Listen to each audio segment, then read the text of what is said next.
Ladies and gentlemen, a warm welcome for Captain Tom Huff.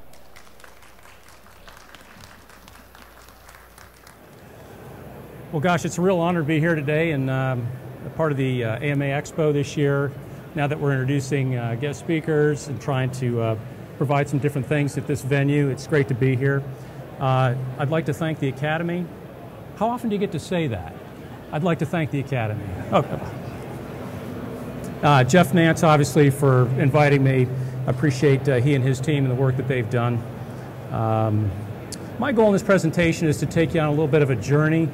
There's a little bit of autobiographical information here about my upbringing, so I'll swallow the pride pill and show you some early pictures of my youth. You feel free to laugh all you want. Doesn't hurt my feelings.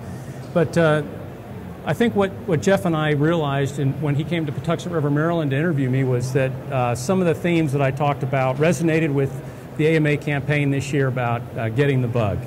And I contend that this bug, there's no virus antidote for this. So unlike H1N1 and seasonal flu, you can't get a vaccine for model aviation bug.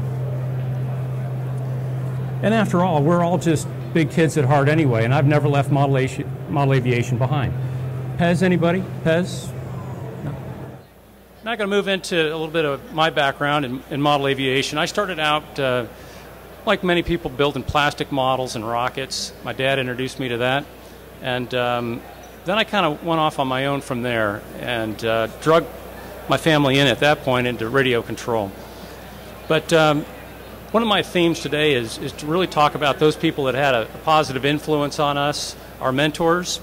And this is Ed Mitchell. Unfortunately, he's no longer with us.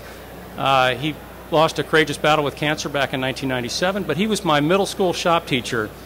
And yes, that's me on the right, and you can see how much I wanted to emulate him, not in having him necessarily plane my chessboard in the picture, but you can see my hairstyle was much like his as well.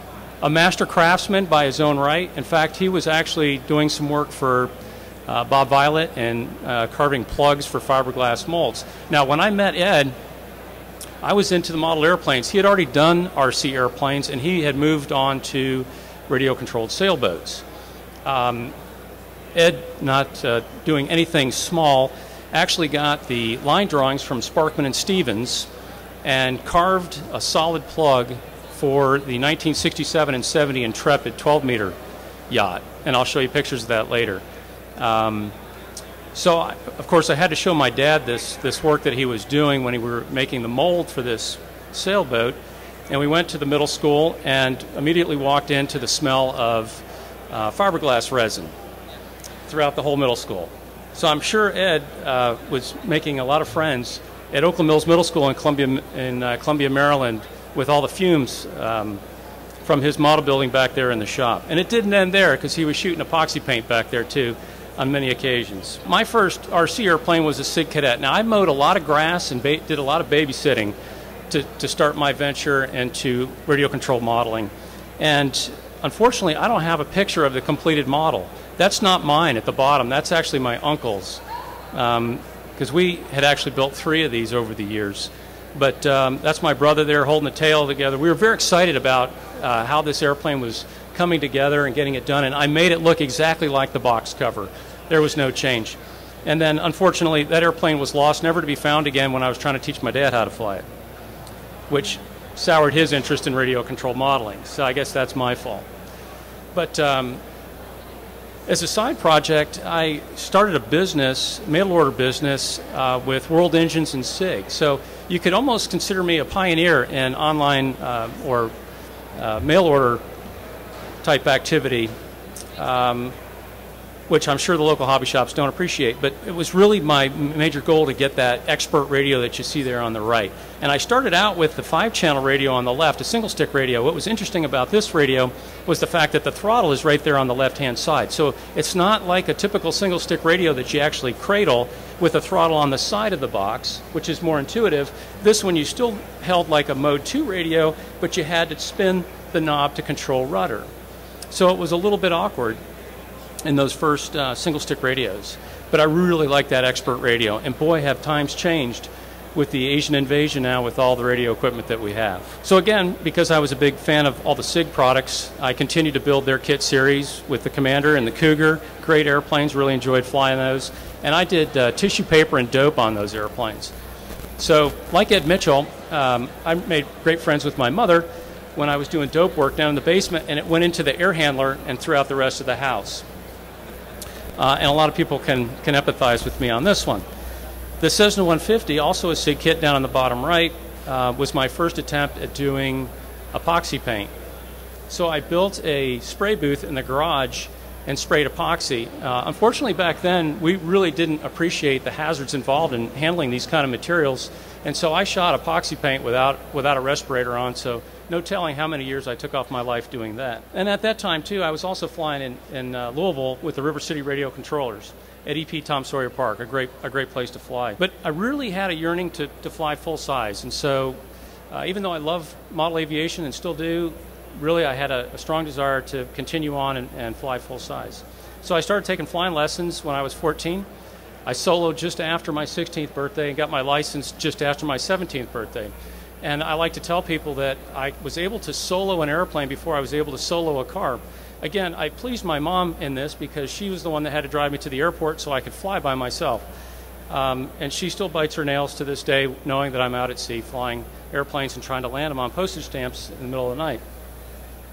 And I watched, like I said, a lot of, I was mowing grass and babysitting, and then I fleeted up to washing dishes and bussing tables so I could pay for my flying lessons. Then I landed my dream job of pumping gas and cleaning the oil off the bellies of airplanes at Bowman Field in Louisville, and I loved it. I love that job. Now, in that picture that you see at the bottom right is actually out of my high school yearbook.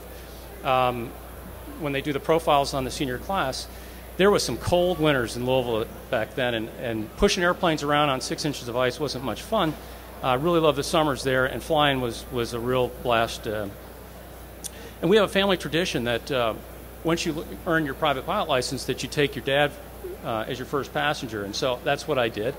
And then my dad started taking flying lessons, and then I was his first passenger, and then my brother took his lessons, got his ticket, and then my dad was his first passenger. And my son just got his private pilot license, and I just took a flight with him last week as his first passenger. So it's still ongoing in the family. Great stuff. Had, again, a real desire to continue my flying career, and although I couldn't afford it, I figured the military was the way I needed to go. So I applied to the Naval Academy and spent 4 years wondering if I was going to fly airplanes or drive ships. And I was lucky enough to score an aviation billet and start on my journey to flying. This is just a picture that they took with all the folks that were from Kentucky at the time. We were down in the aero department wind tunnel pawing the airplanes down there, and I was regretting not going aero engineering. I tried to swallow electrical engineering and didn't do so well and had to go on to different things. But flying was definitely my passion. But at the Naval Academy, I was down in the tow tanks for the Naval Engineering Department, and they had some beautiful ship models and sailboat models that they ran in the tow tanks.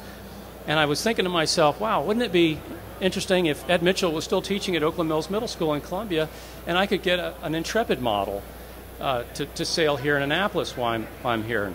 So I called Oakland Mills Middle School and asked if he was still teaching there, and sure enough, he was. So I got in the car, went up there, and borrowed the mold and pulled out about a half a dozen of these sailboats. For anybody that does East Coast 12-meter sailboat sailing, these are about the same size, 25 pounds of lead melted in the keel. And in fact, that's a stock East Coast 12-meter sailboat rig that I just put onto the scale hull. But just beautiful lines on this sailboat, one of my favorites. And being from the Naval Academy, I'm a sailor, so I love sailing as well. And it was great to rekindle my friendship with Ed Mitchell. And in hindsight, looking back, you know, he used to pick me up at my house after school so we could go to the flying field together. Can you imagine trying to do that today? That'd be crazy. But that's what we did, and we had a great time going to the flying field together after school.